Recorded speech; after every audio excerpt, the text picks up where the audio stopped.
आयुध निर्माणियों में विरोध शुरू। जबलपुर व्हीकल फैक्ट्री के 1 नंबर गेट पर गेट मीटिंग आयोजित की गई। सभी यूनियनों के कार्यकर्ता प्रदर्शन में शामिल हुए। कर्मचारियों ने कहा वे सरकारी कर्मचारी के रूप में नियुक्त हुए हैं, सेवानिवृत्ति तक यही शर्त बनी रहनी चाहिए। सरकार ने 2021 में 41 आयुध निर्माणियों का निगमीकरण कर उन्हें 7 डीपीएसयू में बदला था। 31 दिसंबर को मानित प्रतिनियुक्ति की अवधि समाप्त हो रही है, जिसे लेकर विरोध तेज। आज ये चिंतित समूह जो आपके सामने खड़ा है, ये बार बार आपसे एक ही निवेदन कर रहा है कि हमें किसी भी हालात में निगमीकरण को स्वीकार नहीं करना है। हमें अपने आप को निगम का कर्मचारी स्वीकार नहीं करना है।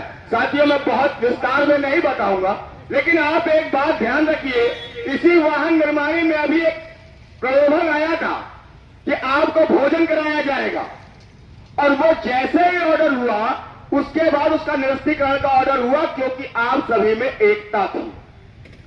जिस दिन ये एकता आप निरंतर बनाकर रखेंगे, यकीन मानिए ऐसे न जाने कितने प्रधानमंत्री आए और चले गए।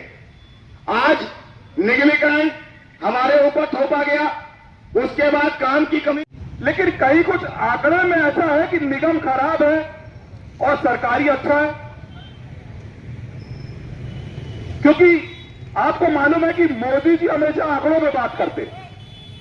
साथी भुवन कह रहे थे कि उन्होंने एक दिन कहा कि भाई ये जो सरकारी संस्थान है पीएसयू हो जाने चाहिए। उन्होंने एक बार ये भी कहा कि ये जो निगम बनते हैं ये बनते ही मरने के लिए, यानी उन्होंने तय कर दिया, वो बिल्कुल कहीं छुपाते नहीं है आपसे, आपके साथ जो अत्याचार करते। उन्होंने कह दिया कि ठीक है, हम आपको पहले ही बताया था भाई कि निगम बनते मरने के लिए है, अब तुमने निगम ले लिया तो तुम भी मरो साथ में। पेंशन स्कीम यानी पुरानी पेंशन की है, उसके बाद दूसरी व्यवस्था जो है एनपीएस की है, और तीसरी व्यवस्था जो है यूपीएस की है। इसमें अगर पूछा जाए कर्मचारियों से, सरकार, एक चीज और बता दो कि सरकार अभी एक सर्कुलर लेके आई थी कि आप एनपीएस में रहना चाहते हो कि यूपीएस में रहना चाहते हो। सरकार ये डिसाइड भी नहीं कर पा रही है कि हम अपने कर्मचारी को किस में रखें।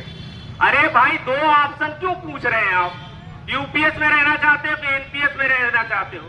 जब देश में 3 तरीके की व्यवस्थाएं हैं, 3 तरीके की पेंशन है, तो तीनों को ऑप्शन में आप रखिए। बहुत सही, तीनों को ऑप्शन में रखिए। तीनों को कर्मचारियों से पूछिए कि आप कौन सी पेंशन की व्यवस्था लेने चाहती है।